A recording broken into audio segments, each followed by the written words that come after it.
नमस्कार, मैं कमलेश कबीर आपका एक बार फिर स्वागत करता हूं इस नए एपिसोड में। आज के इस एपिसोड में हम बात करेंगे आसाम की। आसाम में चुनाव नजदीक है और ऐसे समय में कांग्रेस पार्टी की और कांग्रेस पार्टी के लिए हम हमेशा एक चर्चा जरूर करते हैं कि कांग्रेस पार्टी को किसी भी दूसरी पार्टी को ज्यादा मेहनत नहीं करनी, कि कांग्रेस पार्टी को हराने के लिए बहुत मेहनत की जरूरत है। क्योंकि कांग्रेस पार्टी की जो स्थिति इस वक्त हो गई है उसको देखते हुए लगता है कि कांग्रेस पार्टी कब हिट विकेट हो जाए किसी को पता नहीं। और हर चुनाव में जब से हम इस लोकसभा चुनाव को देखते हैं और उसके बाद से जब इस एक सिनेरियो में देखते हैं लगातार, तो यही एक बात समझ में आता है कि हाईकमान की जिद के आगे और कुछ गलत फैसलों की वजह से कांग्रेस पार्टी एक के बाद एक राज्यों में कमजोर होती जा रही है। और आसाम इसमें इंपॉर्टेंट इसलिए भी हो जाता है क्योंकि आसाम में अगर हम डेमोग्राफिक चेंजेस की बात करते हैं तो उस लिहाज से आप याद करिए झारखंड के विधानसभा चुनाव को। झारखंड के विधानसभा चुनाव में भले ही भारतीय जनता पार्टी ने बांग्लादेशी घुसपैठियों का बड़ा मुद्दा बनाया हो, बावजूद इसके झारखंड मुक्ति मोर्चा सरकार में आ जाती है, सत्ता में वापस आ जाती है। तो एक तरीके से धर्मांतरण और धर्मांतरण के उस खेल में जब भारतीय जनता पार्टी उसको एक्सपोज करने के लिए लगी हुई थी, बावजूद इसके हेमंत सोरेन सरकार बना लेते हैं, तो आप समझ सकते हैं कि ऐसी स्थिति जैसी झारखंड की है वैसी आसाम की भी नजर आती है। तो आसाम में भी धर्मांतरण का खेल और उसमें एक तरीके से हेमंता बिस्वा शर्मा का यह बयान होना मियां मुसलमान। अब इसको लेकर दूसरे पहलू पर भी हम आए तो दूसरा पहलू यह है कि कपिल सिब्बल जैसे वकील सुप्रीम कोर्ट में एक याचिका लेकर गए हेट स्पीच की, और उसमें 3 मुख्यमंत्रियों के नाम, एक उत्तराखंड के पुष्कर धामी, उत्तर प्रदेश से योगी आदित्यनाथ और तीसरे का नाम हेमंता बिस्वा शर्मा। और सुप्रीम कोर्ट में जब से चीफ जस्टिस ऑफ इंडिया बने हैं सूर्यकांत, तब से आपने देखा है कि एक के बाद एक जैसे कपिल सिब्बल जैसों के ऊपर लात के ऊपर जो है वो लात लगी हो, इसी तरीके से उसी क्रम में दिखाई देता है। अब वो याचिका संशोधित करनी पड़ेगी। क्यों करनी पड़ेगी? क्योंकि वो एक तरफा याचिका थी जिसमें सिर्फ और सिर्फ एक ही राजनीतिक दलों के मुख्यमंत्रियों के नाम थे। तो अब सवाल यह उठता है कि डीएमके में जो उदयनिधि स्टालिन ने कहा, प्रियांक खड़गे के अगर आप बयान देखोगे तो क्या ये बयान हेट स्पीच की कैटेगरी में नहीं आते? लेकिन आसाम की जब हम स्थिति को देखते हैं तो एक तरफ गौरव गोगोई और दूसरी तरफ हेमंता बिस्वा शर्मा। तो हेमंता बिस्वा शर्मा प्योरली जिसको हम कहें कि शुद्ध तौर पर हिंदुत्व की राजनीति करते हुए नजर आते हैं, जिस तरीके से योगी आदित्यनाथ करते हैं। ऐसे में पूरी संभावना है कि गैर हिंदू जो वोटर होगा वो कंसोलिडेट होगा और एक तरफ जाएगा। तो आप समझ सकते हैं वहां पर तो सिर्फ 2 ही पार्टी है, एक कांग्रेस पार्टी और दूसरी भारतीय जनता पार्टी। अब ऐसे में जब चुनावों का समय नजदीक आता जा रहा है, उस स्थिति में आप सोचकर देखिए कि कैंपेनिंग कमेटी का जो चेयरमैन है, जो इस पूरे चुनाव का कैंपेनिंग कमेटी या हम कहें कि कैंपेनिंग का पूरा कामकाज देखेगा, वह व्यक्ति कांग्रेस पार्टी छोड़ दे। तो यह ठीक ऐसे ही है जैसे अब तक आपने देखा कि अपने पैरों पर कुल्हाड़ी कैसे मारी जाती है। बिहार विधानसभा चुनाव में अवधेश प्रसाद सिंह को हटाने के लिए कांग्रेस पार्टी ने जो चक्रव्यूह बनाया, उस चक्रव्यूह में चुनाव आते आते फंसा कौन? सिर्फ और सिर्फ कांग्रेस पार्टी। और स्थिति यह हो गई कि कृष्णा अल्लावरू और राजेश राम, इन दोनों को कांग्रेसी कार्यकर्ताओं ने पटना एयरपोर्ट के ऊपर घेर लिया। अच्छा हुआ कि उसमें जो है वो ज्यादा नौबत नहीं आई मारपीट तक की, लेकिन वो दृश्य सबने देखा।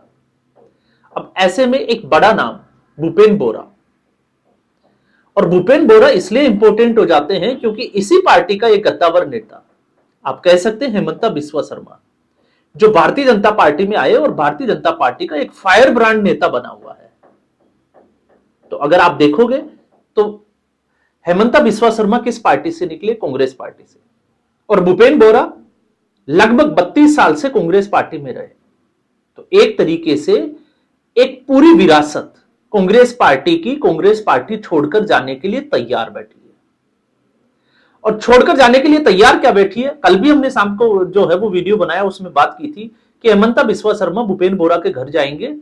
उनकी मुलाकात हुई और उसके बाद में प्रेस कॉन्फ्रेंस हुई। प्रेस कॉन्फ्रेंस में भूपेंद्र बोरा उनके साथ ही बैठे थे और उन्होंने यह तक कह दिया कि अब 22 फरवरी को भूपेंद्र बोरा भारतीय जनता पार्टी में शामिल हो जाएंगे। नितिन नबीन से हरी झंडी मिल चुकी है और आसाम के भारतीय जनता पार्टी के जो अध्यक्ष है वो सारी औपचारिकताएं जो होगी वो 22 फरवरी को भूपेंद्र बोरा को लेकर वो पूरी करेंगे और भूपेंद्र बोरा अब बीजेपी के हो जाएंगे। अब आप सोचकर देखिए कि 32 साल से जो 2006 से 2016 तक विधानसभा का सदस्य रहा हो, 2 बार का एमएलए रहा हो, और उससे भी बड़ी बात पिछले चुनाव में हार के बाद कांग्रेस पार्टी को इस लेवल पर वापस जो है वो टक्कर में ले आना, तो वो काम था कांग्रेस पार्टी के प्रदेश अध्यक्ष भूपेंद्र बोरा का। हालांकि वो अभी जो है वो कैंपेनिंग कमेटी के चेयरमैन है, लेकिन जैसे ही चुनाव हारे थे पिछली बार 2021 में, उसके बाद से उनको प्रदेश कांग्रेस कमेटी का अध्यक्ष बना दिया गया था। अब ऐसे में संगठन स्तर पर, क्योंकि बताया जाता है कि भूपेंद्र बोरा एक प्रखर वक्ता है, वो अपने मुद्दों को बड़े जोर शोर से उठाते हैं। ऐसा नहीं है कि वो अपने सिर्फ और सिर्फ पद के ऊपर बने हैं, उनका नाम चलता है तो वो काम नहीं कर रहे, वो काम भी करते हैं और ग्राउंड लेवल पे वो उतरते भी हैं। और इसका उदाहरण अगर आपको देखना है तो आप भारत जोड़ो यात्रा के दौरान देख लीजिए, या फिर दोबारा जो भारत जोड़ो नया यात्रा हुई जब वो गुवाहाटी पहुंची, और उस वक्त आपको पता होगा ये क्लेश भी हुआ था कि राहुल गांधी को शहर के अंदर से इजाजत नहीं मिली थी, तो कांग्रेस पार्टी के कार्यकर्ताओं के साथ भूपेंद्र बोरा सड़कों पर उतर आए थे और बड़े आक्रामक रणनीति बनाई थी हेमंता बिस्वा शर्मा के खिलाफ। इसके अलावा बेरोजगारी की हम बात कर सकते हैं, और भी बहुत सारे मुद्दे हैं जिसके ऊपर भूपेंद्र बोरा को कांग्रेस पार्टी नजरअंदाज नहीं कर सकती। तो फिर सवाल यह उठता है कि भूपेंद्र बोरा ने कांग्रेस पार्टी छोड़ी क्यों? तो उसके पीछे बड़ी वजह जो निकल कर आ रही है अब तक अगर आप देखोगे तो वो ठीक वैसी है जैसे हेमंता बिस्वा शर्मा के सामने थी, कि उनको मुलाकात का समय ही नहीं दिया गया, और जब मुलाकात हुई भी तो राहुल गांधी उस तरीके से गंभीरता के साथ नजर नहीं आए, वो कुत्ते को बिस्कुट खिलाते हुए नजर आए। तो इस बार भी ऐसे ही देखने को मिला, क्योंकि भूपेंद्र बोरा का जो स्टेटमेंट था जब उन्होंने इस्तीफा भेजा तो निकल कर यह आया कि उनके पीछे पीछे दिल्ली के एक नेता को लगा दिया, और वहीं से सारा मामला जो है वो गड़बड़ हुआ। अब सवाल ये उठता है कि वो आवाज किसके सामने उठाए? तो कांग्रेस पार्टी की हाईकमान से उनकी बात ही नहीं हुई। तो जब इस्तीफा भेजा तो एक तरीके से कांग्रेस पार्टी में सन्नाटा फैल गया, और फिर उसके बाद में राहुल गांधी से बातचीत होती है लगभग 15 मिनट के आसपास। लेकिन राहुल गांधी की वो बातचीत, अगर राहुल गांधी किसी कांग्रेस पार्टी के संगठन स्तर के नेता से बातचीत करे और उसको कन्विंस नहीं कर पाए, तो अब यह सवाल उठता है राहुल गांधी की राजनीति के ऊपर भी, क्योंकि इस वक्त कांग्रेस पार्टी राहुल गांधी और प्रियंका गांधी वाड्रा के आसपास घूमती हुई दिखाई देती है। और ऐसे में आसाम के लिए प्रियंका वाड्रा को, आपको पता है, स्क्रीनिंग कमेटी का जो है वो हेड बना दिया गया है। 2 दिनों का उनका जो है एक तरीके से हम कहें कि आसाम का दौरा है। और उससे पहले बिहार विधानसभा चुनाव में भी आपने देखा कि जुबिन गर्ग जो जब उनकी मौत हुई तब भी गुवाहाटी गए थे राहुल गांधी, बजाय बिहार के जाने के। उस वक्त भी हमने चर्चा की थी। तो बावजूद इसके वो भूपेंद्र बोरा को कन्विंस नहीं कर पाए।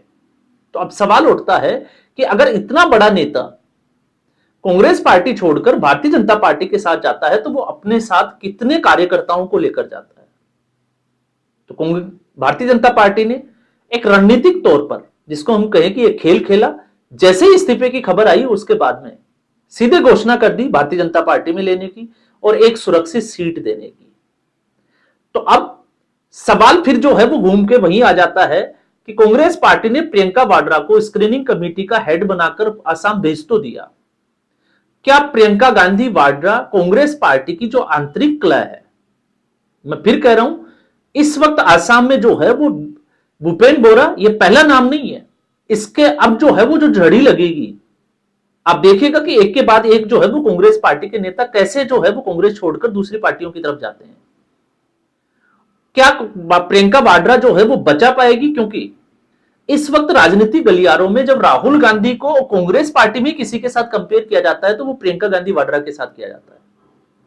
और प्रियंका गांधी वाड्रा ऐसा नहीं है कि वो पहली बार जो है वो राजनीति में इस तरीके से, पहले वो उत्तर प्रदेश की कमान संभाल चुकी है, लेकिन उत्तर प्रदेश में सिर्फ और सिर्फ 2 सीटें मिली थी। इसके अलावा पंजाब, चरणजीत सिंह चन्नी के साथ, आपको पता है। लेकिन जब हम पंजाब की बात करते हैं तो ये दोनों भाई बहन क्यों फेल हो जाते हैं? क्योंकि नवजोत कौर सिद्धू और नवजोत सिंह सिद्धू करीबी माने जाते हैं प्रियंका गांधी वाड्रा के। लेकिन पिछले कुछ दिनों से जब सिद्धू परिवार ने एक तरीके से कांग्रेस पार्टी के खिलाफ मोर्चा खोला हुआ था, प्रदेश स्तर की मैं बात कर रहा हूं, और वो लगातार हाईकमान की बात कर रहा था, बावजूद उसके ना राहुल गांधी की बात होती है ना प्रियंका गांधी वाड्रा की। और अब स्थिति कहां तक पहुंच गई पंजाब की, वो आपने देख ली। कर्नाटक में क्या चल रहा है वो आप देख रहे हो। कर्नाटक में डीके शिव कुमार, डीके सुरेश दिल्ली में डेरा डाले हुए हैं। कब क्या हो जाए किसी को पता नहीं है। हिमाचल प्रदेश में भी ठीक वैसी ही स्थिति है। और जब हम तेलंगाना की बात करते हैं, तेलंगाना में रेवंत रेड्डी सीधे तौर पर कांग्रेस पार्टी को यह साबित करने में लगे हुए हैं कि वो मुसलमानों की पार्टी है। जबकि एके एंटनी 2014 में फैक्ट, जिसको हम कहें कि एक फैक्ट दिया कि कांग्रेस पार्टी कमजोर क्यों हुई, उसके पीछे का कारण है कांग्रेस पार्टी की मुस्लिम तुष्टीकरण की छवि। तो यह स्थिति अब जो है वो तेलंगाना में है। तो कांग्रेस पार्टी ऐसा नहीं है, जहां पर कांग्रेस पार्टी को उम्मीद दिखती है वहां पर कोई ना कोई कांग्रेस पार्टी के ही नेता खड़ा हो जाता है। केरला आप देख चुके हैं, कल के ही वीडियो में हमने बात की थी कि कैसे मणिशंकर अय्यर जो है वो क्या खेल खेल रहे हैं। अब सवाल यह उठता है कि क्या राहुल गांधी या गांधी परिवार के हाथ से बाजी लगातार निकलती जा रही है? तो उसका जवाब है बिल्कुल सही। क्योंकि जो भी दिग्गज नेता है जो 15 से 20 साल से कांग्रेस पार्टी में है, उनका विश्वास गांधी परिवार में कम हुआ है जब से सोनिया गांधी के बजाय राहुल गांधी के हाथों में कमान गई है। और जो नए स्तर के नेता है जिनको राजनीतिक अनुभव है नहीं है, उन जो इस तरीके के जो लीडर है वो राहुल गांधी के आसपास नजर आते हैं। और फिर उससे ज्यादा बेड़ा गर्क जो कर किया हुआ है वो है कांग्रेस पार्टी के प्रवक्ताओं ने। तो कांग्रेस पार्टी जिस मोर्चे पर लड़ाई लड़नी चाहिए, जिस मोर्चे पर कांग्रेस पार्टी को काम करना चाहिए, वो इसके इतर दूसरे मोर्चों पर लड़ाई लड़ती हुई दिखाई देती है।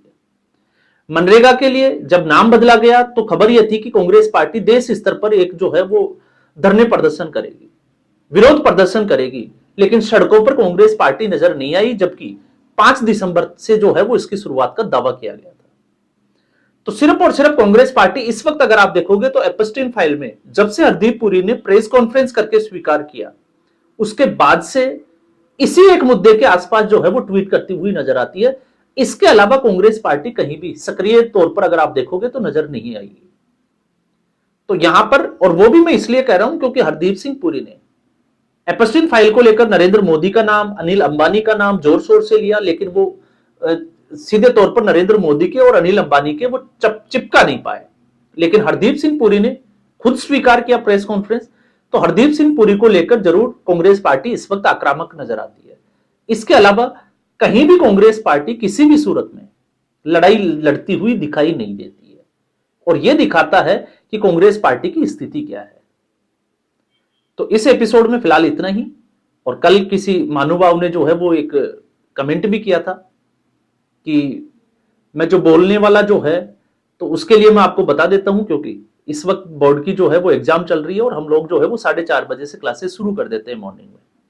तो जब तक हम वीडियो बनाते हैं तब तक जो है वो 7 से 8 घंटे तक हम बोल चुके होते हैं।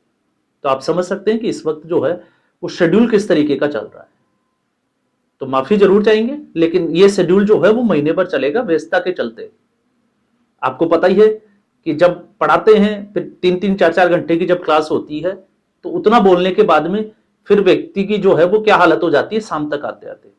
तो आज के एपिसोड में बस इतना ही। उम्मीद करूंगा वीडियो एपिसोड आपको पसंद आया होगा। वीडियो को लाइक करें, शेयर करें, चैनल जरूर सब्सक्राइब करें। धन्यवाद।